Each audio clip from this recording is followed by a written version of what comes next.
Saya ada tanggungjawab besar untuk menangani krisis yang sedang melanda negara kita. Part of our strategy in phase one. And yet Tucker Carlson, who's been broadcasting Is telling me.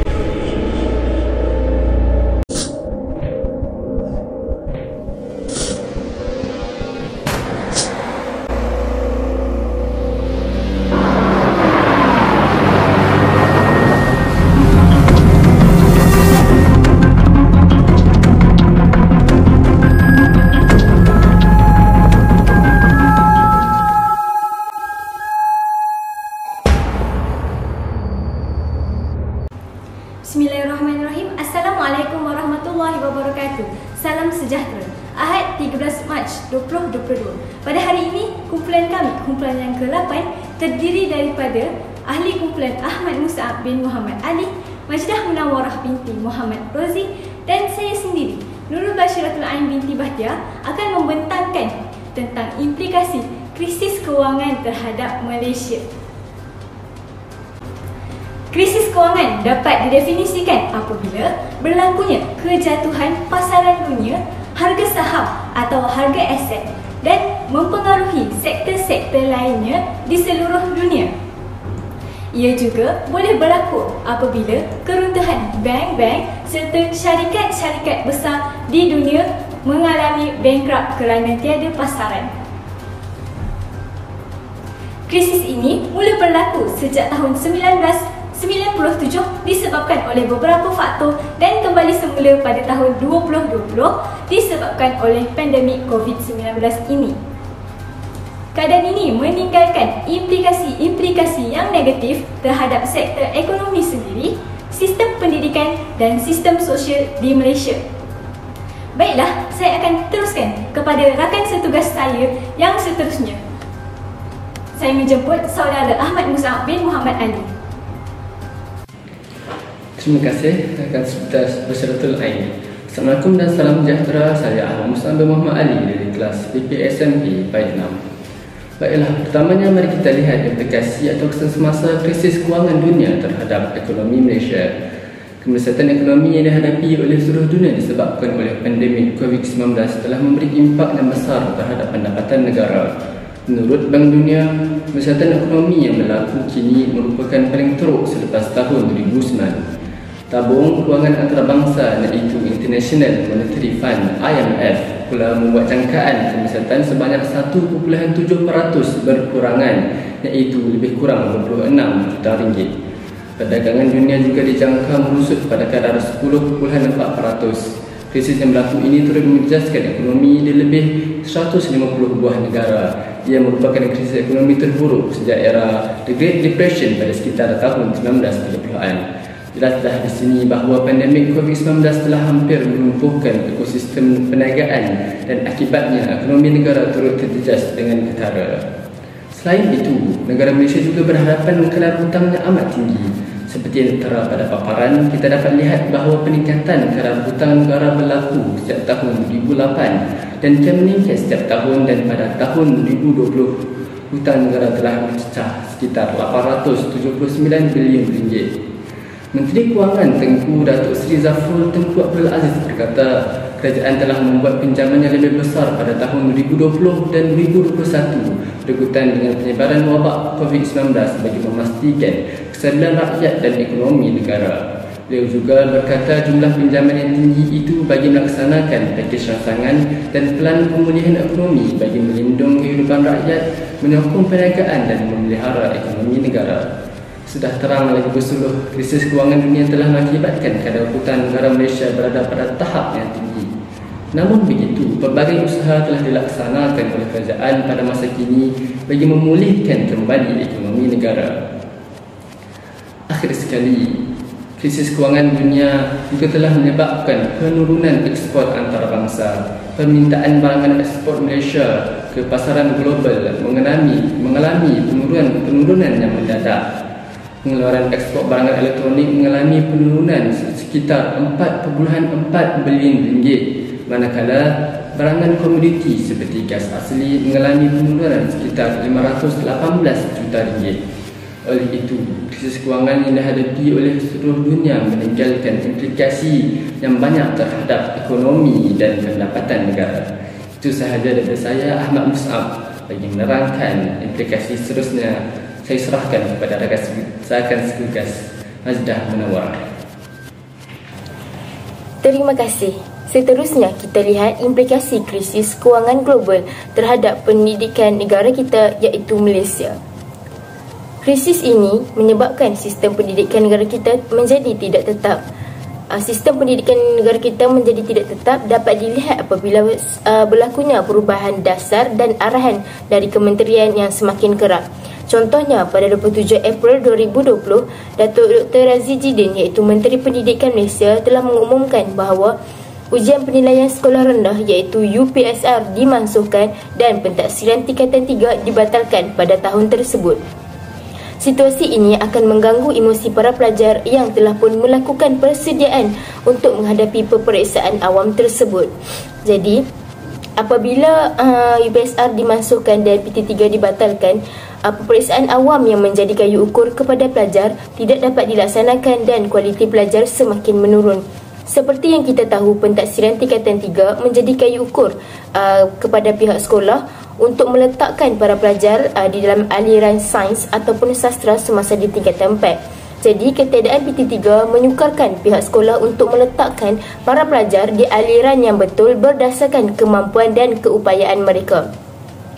Jika dengan ketiadaan PT3 juga, pelajar akan menghadapi kesukaran untuk mengikuti silibus yang akan diajar semasa di tingkatan 4 kerana mereka tidak berkeupayaan atau berkebolehan dalam aliran yang telah ditetapkan. Jadi, sistem pendidikan menjadi tidak tetap disebabkan oleh krisis kewangan yang berlaku, menyebabkan pelbagai dasar telah pun diubah berdasarkan situasi semasa yang melanda negara kita dan dunia. Implikasi yang seterusnya adalah berlaku pertukaran Menteri Pelajaran yang mengubah sistem pendidikan. Seperti yang kita tahu, Menteri Pendidikan sangat bertanggungjawab terhadap sektor pendidikan bagi sesebuah negara. Contohnya, pada tahun 2018 sehingga 2020, Dr. Mazli Malik telah memperkenalkan Zero Reject Policy. Manakala pada tahun 2020 sehingga kini, Datuk Dr. Razzie Jidin pula memperkenalkan konsep Sekolahku Sejahtera. Dasar baharu yang diperkenalkan oleh Menteri Pelajaran yang baharu dalam tempoh masa yang singkat akan menyukarkan pihak sekolah dan pelajar untuk mengikuti dasar tersebut secara komprehensif dan menyeluruh. Selain itu, para pelajar akan merasa terbeban dengan dasar baharu yang diperkenalkan, memandangkan mereka tidak mempunyai masa dan ruang yang mencukupi untuk menerima dan mengikuti dasar itu dengan lebih baik. Jadi, krisis kewangan ekonomi dunia memaksa kerajaan mengurangkan peruntukan terhadap pendidikan, menyebabkan terdapat dasar yang terpaksa dimansuhkan dan terdapat dasar baru yang terpaksa dilaksanakan mengikut situasi yang sedang berlaku. Implikasi krisis kewangan dunia terhadap pendidikan Malaysia adalah peruntukan pendidikan berkurangan. Kesatuan Perkhidmatan Perguruan Kebangsaan Malaysia meluahkan rasa kecewa kerana bajet 2022 kurang memberi penekanan terhadap aspek pendigitalan. Keadaan ini tidak patut berlaku kerana kerajaan sewajarnya memberi tumpuan kepada penyediaan kelengkapan kemudahan pembelajaran digital secara menyeluruh dengan mengambil kira pengoperasian sekolah yang terjejas akibat pandemik COVID-19. Pengurangan peruntukan terhadap pendidikan juga menyebabkan fasiliti pembelajaran yang tidak mencukupi, memandangkan sekarang permintaan terhadap alat digital dalam kalangan pelajar semakin tinggi. Krisis ini juga telah memansuhkan program Teaching English Second Language TESOL berkembar antara New Zealand dan United Kingdom. Selain itu, sepanjang pandemik COVID-19, tidak banyak barang dagangan yang boleh didagangkan, menyebabkan aliran wang masuk ke dalam negara merosot. Kesimpulannya, krisis ini perlu ditangani segera, memandangkan sektor terpenting negara iaitu pendidikan amat terkesan dengan krisis ini. Seterusnya, saya mempersilakan saudari Nurul Bashiratul Ain untuk menerangkan implikasi krisis kewangan dunia terhadap aspek sosial di negara kita, Malaysia. Terima kasih saudari Mazdah Munawwarah. Baiklah, saya akan sambung kepada implikasi krisis kewangan terhadap aspek sosial.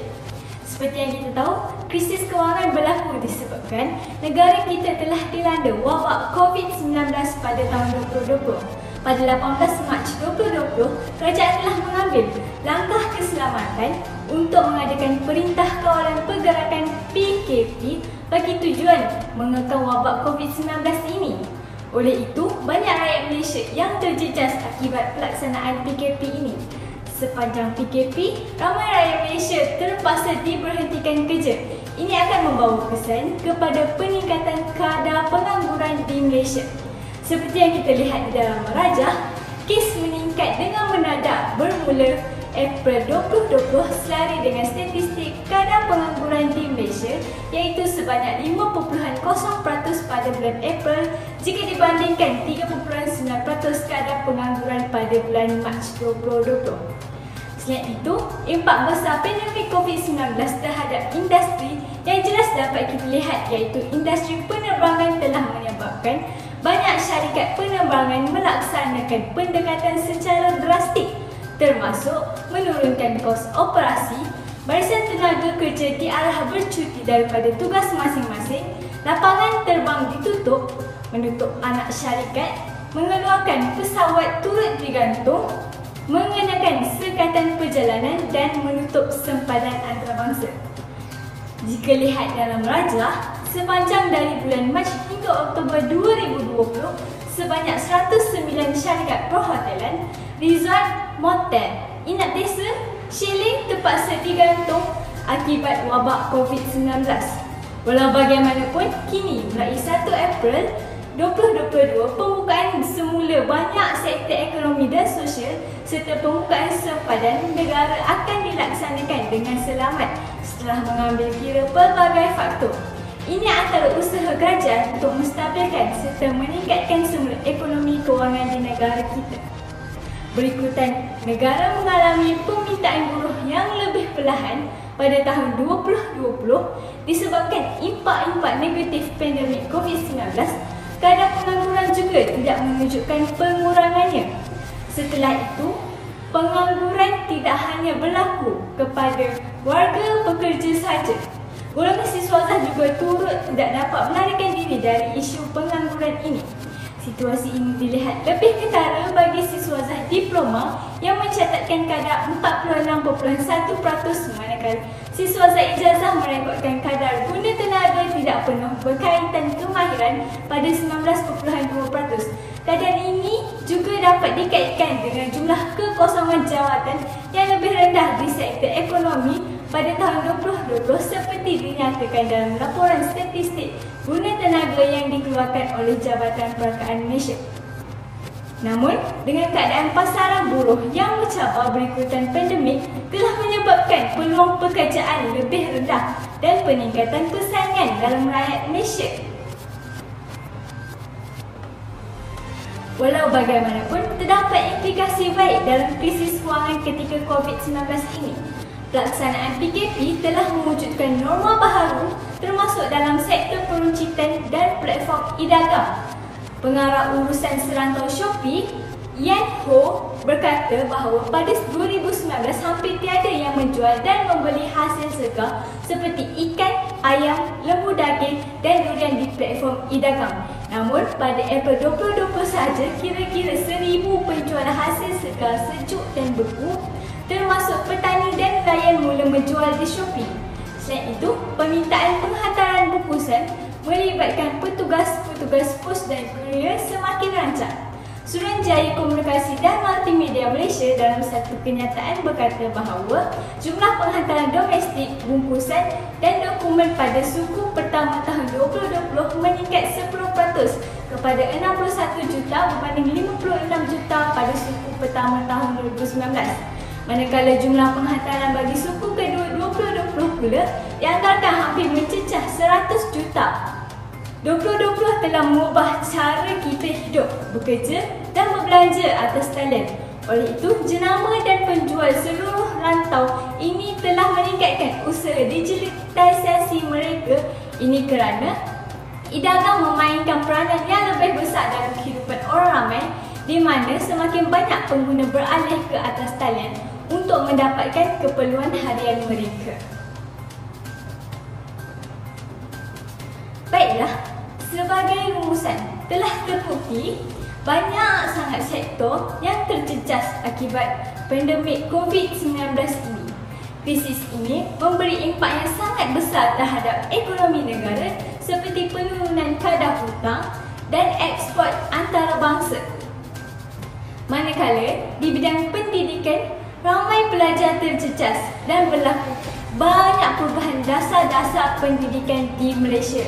Dan akhir sekali, kadar pengangguran juga semakin meningkat, menunjukkan aspek sosial turut terjejas akibat wabak COVID-19 ini. Sekian, itu sahaja daripada kumpulan kami. Wabillahi taufiq wal hidayah. Wassalamualaikum warahmatullahi wabarakatuh. Terima kasih.